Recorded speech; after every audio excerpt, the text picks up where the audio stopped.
पिछले 3 सालों में एनबीडीएसए यानी news broadcasting and digital standards authority ने कई मेनस्ट्रीम मीडिया चैनलों के खिलाफ भड़काऊ रिपोर्टिंग को लेकर एक्शन लिया है। अकेले साल 2024 में ही 7 टीवी शोज जो पिछले 2 सालों में प्रसारित हुए थे हटा दिए गए। कारण इन कार्यक्रमों में अल्पसंख्यक समुदायों को निशाना बनाया गया। हटाए गए इन कार्यक्रमों में से सबसे ज्यादा चर्चा में रहा टाइम्स नाउ नवभारत का एक शो, जिसमें एंकर हिमांशु दीक्षित ने लव जिहाद के नाम पर एक तरफा कहानी सुनाई। शो का नाम था लव तो बहाना है, हिंदू बेटियां निशाना है। इस शो में दावा किया गया कि मुस्लिम समुदाय के लड़के हिंदू लड़कियों को शादी के लिए फंसा रहे हैं, फिर उनके साथ हिंसा कर रहे हैं। एनबीडीएसए ने इस शो की कड़ी आलोचना की और कहा कि भारत का संविधान हर नागरिक को यह हक देता है कि वो अपनी मर्जी से किसी भी धर्म के व्यक्ति से विवाह करे। सिर्फ इसलिए कि एक हिंदू लड़की ने किसी मुस्लिम लड़के से शादी की, ये मान लेना कि उसके साथ धोखा हुआ है या लव जिहाद है, कानूनन और नैतिक रूप से गलत है। इस पर एनबीडीएसए ने एक्शन लेते हुए टाइम्स नाउ नवभारत पर 1 लाख रुपए का जुर्माना भी लगाया। टाइम्स नाउ नवभारत के अलावा न्यूज 18 इंडिया पर भी 50,000 रुपए का जुर्माना लगाया गया। बाकी चैनलों को चेतावनी देकर छोड़ दिया गया। साथ ही इन सभी चैनलों को 7 दिनों के भीतर वो विवादित शोज अपनी वेबसाइट्स और अपने सोशल मीडिया प्लेटफॉर्म से हटाने का आदेश भी जारी कर दिया गया। एनबीडीएसए के एक्शन के बाद इन चैनलों को ये वीडियोस हटाने पड़ते हैं, लेकिन साथ ही मेनस्ट्रीम मीडिया ने एनबीडीएसए के एक्शन से बचने के लिए एक नया तरीका निकाल लिया है। अब ये खबरों को छोड़कर थंबनेल को ज्यादा भड़काऊ बनाने लगे हैं।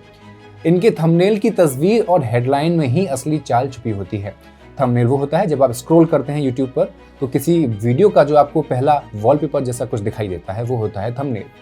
अब जैसे किसी मुसलमान से जुड़ी खबर हो तो उसमें असदुद्दीन ओवैसी की फोटो लगा दी जाए और उस पर कुछ भड़काऊ लिख दिया जाए, ताकि लोगों के दिमाग में ये छवि बने कि मुसलमान मतलब कट्टरता।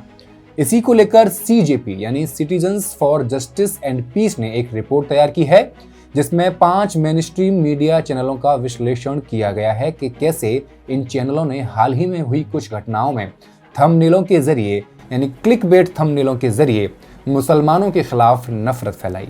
फैक्ट्स एंड फिगर्स के इस एपिसोड में आई विल एक्सप्लेन।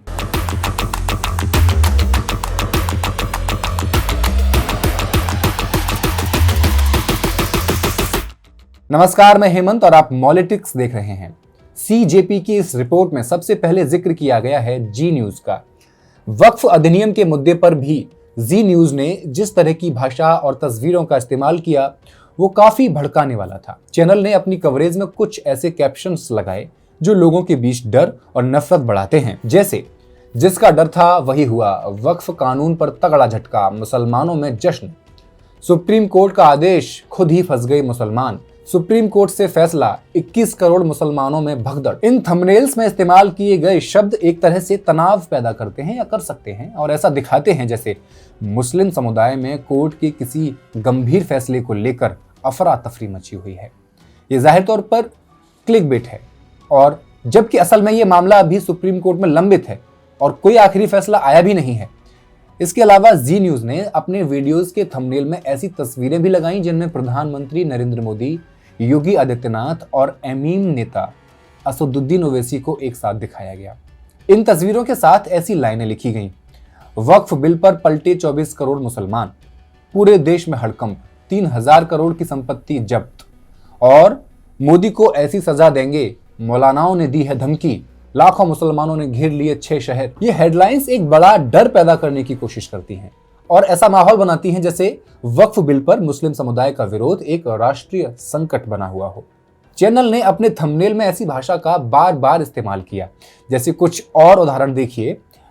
अब आर पार की जंग, मोदी को सजा देंगे, वक्फ गैंग को योगी का तगड़ा अल्टीमेटम, मियां जी का नया खौफ आ रहा है, 15 मिनट मुसलमानों को कोर्ट में देवकीनंदन का खुला चैलेंज, उछल पड़े मौलाना, दंगा जोन में लाखों मुसलमान, वक्फ पर नया प्लान, आजादी, कर्नाटक घेरने निकले लाखों मुसलमान, और फिर ... इन सब थंबनेल्स के जरिए जी न्यूज ने मुस्लिम समुदाय को एक ऐसे ग्रुप की तरह दिखाया जो हमेशा विरोध करता है, हिंसा के लिए तैयार रहता है और देश के लिए खतरा बन चुका है। टाइम्स नाउ नवभारत की रिपोर्टिंग में भी ये साफ दिखता है कि चैनल कुछ खास मुद्दों पर खबर को जरूरत से ज्यादा बड़ा और सनसनीखेज बनाकर दिखाता है। इसमें एक तरीका यह है कि हर बार थंबनेल में योगी आदित्यनाथ की फोटो लगा दी जाती है, चाहे खबर उत्तर प्रदेश से जुड़ी हो या नहीं। जैसे मुर्शिदाबाद हिंसा की खबर में चैनल ने लिखा, सीएम योगी ने खाई कसम, एक एक हिंदू को बचाना है। लातों के भूत बातों से मुर्शिदाबाद हिंसा पर ममता से क्या बोले योगी। ये कैप्शन और योगी आदित्यनाथ की फोटो को मिलाकर एक खास सोच को बढ़ावा दिया जा रहा है, जिसमें योगी को एक सख्त और हिंदू हितों के रक्षक नेता के तौर पर दिखाया जाता है। सोशल मीडिया पर उनके समर्थक योगी आदित्यनाथ स्टाइल एक्शन जैसे शब्दों का इस्तेमाल करते हैं और टाइम्स नाउ इसी ट्रेंड का इस्तेमाल कर रहा है, उसका फायदा उठाने की कोशिश करता है। वक्फ अधिनियम पर बहस के दौरान भी टाइम्स नाउ ने ऐसा ही किया। खबर चाहे कानूनी हो या तकनीकी, लेकिन थंबनेल और कैप्शन में बार बार योगी आदित्यनाथ को लाया गया। जैसे ये भी देखिए, बाबा बुलडोजर निर्णय लेंगे, एससी से 555 का इंतजार, योगी की टेबल पर वक्फ की 1,25,000 फाइलें। इन बातों से यह बताया गया कि योगी इस मामले में बड़ी कार्रवाई करने वाले हैं और खबर को एक तरह से हिंदू मुस्लिम रंग देकर दिखाया गया। यहां तक कि जब सुप्रीम कोर्ट में वक्फ एक्ट को लेकर सुनवाई हुई, तब भी चैनल ने एक भड़काऊ कैप्शन लगाया। ओवैसी, सिब्बल, सिंघवी का चेहरा उतरा, सुप्रीम कोर्ट ने वक्फ कानून पर मोदी का काम आसान कर दिया। इससे यह दिखाने की कोशिश की गई कि कोर्ट का फैसला मुस्लिम नेताओं के खिलाफ और मोदी सरकार के पक्ष में है। चैनल ने कुछ थंबनेल ऐसे भी बनाए जिसमें असदुद्दीन ओवैसी और टी राजा सिंह जैसे नेताओं को आमने सामने दिखाया गया। वक्फ बिल के विरोध में ओवैसी की हुंकार, टी राजा ने दिया करारा जवाब। इसमें और आगे बढ़ते हुए टी राजा सिंह के लिए तुम्हारा बाप भी ... जैसे अपमानजनक शब्द थंबनेल में डाले गए।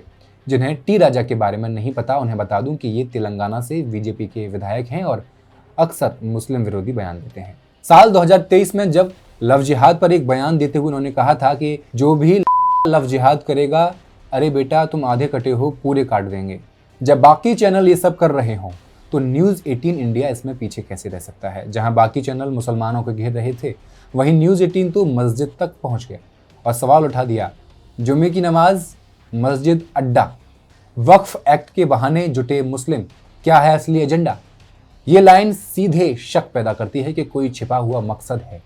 इसी तरह की और लाइनें भी थी, जैसे भूमाफिया या इस्लाम, वक्फ आ रहा किसके काम, प्रदर्शन से पहले दिल्ली में मुसलमानों का जमावड़ा, वक्फ के खिलाफ दिल्ली में मुसलमानों का हल्ला बोल। इन हेडलाइंस के साथ ओवैसी और मौलाना अरशद मदनी की तस्वीरें लगा दी जाती हैं, जिससे पूरा मामला एक खास समुदाय से जुड़ता हुआ दिखाई पड़े। ऐसा लग रहा था कि मुसलमान किसी जंग की तैयारी कर रहे हैं। चैनल ने वक्फ के मुद्दे पर धार्मिकता का तड़का मारकर उसकी सामाजिक और कानूनी पेचीदगियों को पीछे छोड़ दिया। इसी चैनल ने मुर्शिदाबाद वाले विवाद पर ऐसे थंबनेल भी रखे, बजरंग दल की एंट्री, हिल गया पूरा बंगाल, दीदी ... तेरे बंगाल में हिंदुओं की जान की कीमत क्या है। अब यहां बजरंग दल को रक्षक के रूप में दिखाया गया और टीएमसी सरकार पर हमला किया गया, लेकिन राज्य में हिंसा को रोकने की सरकार की जिम्मेदारी पर गहराई से चर्चा नहीं की गई। सीजेपी की इस रिपोर्ट में आगे बात की गई है इंडिया टीवी चैनल के बारे में। भले ही इंडिया टीवी के वीडियोस बाकी चैनल्स के मुकाबले कम भड़काऊ नजर आते हों, लेकिन भड़काऊ थंबनेल बनाने में ये बाकी चैनल से एक कदम आगे हैं। मुर्शिदाबाद हिंसा पर जब चैनल ने रिपोर्टिंग की, तब उसने मुर्शिदाबाद ... 10,000 दंगाई निकले जुम्मे के बाद जैसी लाइनें इस्तेमाल की हैं। इसके अलावा कुछ और थंबनेल भी थे, जैसे ओवैसी का युद्ध का ऐलान, कितने मुसलमान उनके साथ हैं, मोदी बनाम मौलाना। इन कैप्शंस को देखकर ऐसा लगता है कि चैनल का मकसद हिंसा को सीधा सीधा धार्मिक रंग देना है। जैसे 10,000 दंगाई कहकर मुस्लिम समुदाय को हिंसक बताया गया और खबरों में ऐसा दिखाने की कोशिश हुई जैसे एक तरफ ओवैसी और मुस्लिम बोर्ड है और दूसरी तरफ मोदी जी हैं, जिससे ऐसा माहौल बना जैसे देश में एक बड़ा टकराव चल रहा हो या होने वाला हो।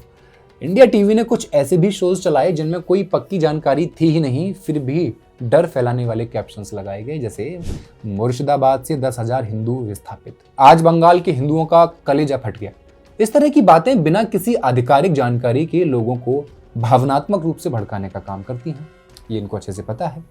इससे हिंदू समुदाय में डर और गुस्सा पैदा होता है और मुस्लिम समुदाय को ऐसा दिखाया जाता है जैसे वो जबरदस्ती किसी की जमीन या जगह ले रहे हों, हड़प रहे हों। चैनल ने एक और लाइन का इस्तेमाल किया, मोदी से नफरत सख्त, मौलाना का वक्फ वक्फ। ये लाइन भी इसी सोच का हिस्सा लगती है, जिसमें मुस्लिम धर्मगुरुओं यानी मौलाना को दिखाया जाता है जैसे वो सिर्फ मोदी से नफरत करते हैं और वक्फ कानून के जरिए कोई साजिश कर रहे हैं। इससे दर्शकों के मन में ये छवि बनती है कि मुस्लिम धर्मगुरु सरकार विरोधी होते हैं और हिंदू नेताओं के दुश्मन हैं। कई चैनल्स पे तो मौलवी और संत महात्माओं को आपस में लड़वा भी दिया जाता है। आज तक भी कुछ इसी तरह की रिपोर्टिंग करते हुए देखा, भले ही उसकी भाषा उतनी ज्यादा भड़काऊ नहीं थी। वक्फ बिल से जुड़ी उसकी खबरों में कुछ थंबनेल ऐसे थे जैसे वक्फ का वक्त आ गया, वक्फ बिल से मुसलमानों की जमीन छिनने वाली है क्वेश्चन मार्क।